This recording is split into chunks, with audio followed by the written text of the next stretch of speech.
باب صلاۃ الصبیان مع الناس علی الجنائز، جنازے کی نماز میں لوگوں کے ساتھ بچوں کا شریک ہونا.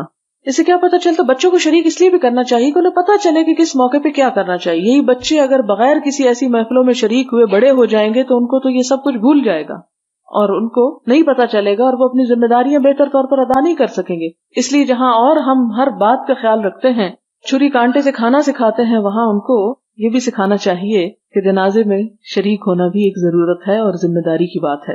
حالانکہ فرض نہیں ہے ان پر، فرض تو بڑوں پہ بھی نہیں ہے، لیکن بہت بڑا ثواب ہے.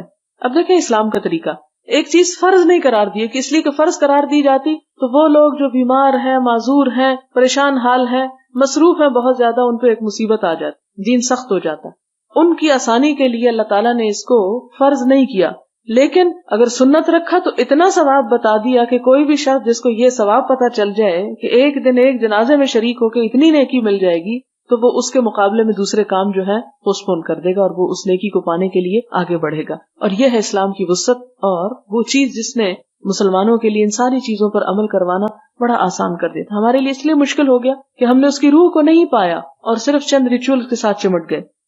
حدثنا یعقوب بن ابراہیم حدثنا یحیی بن ابی بکیر حدثنا زائدہ حدثنا ابو اسحاق الشیبانی عن عامر عن ابن عباس رضی اللہ عنہما قال اتى رسول اللہ صلی اللہ علیہ وسلم قبرا فقالوا هذا دفن او دفنت البارحة قال ابن عباس رضی اللہ عنہما فصففنا خلفه ثم صلى عليها. اور ابن عباس کی یہاں بات کیوں آئی؟ کیونکہ یہ ابھی چھوٹے تھے جب ایسا ہوا تھا، اس لیے بچوں کی شرکت کی بات آ گئی اس میں.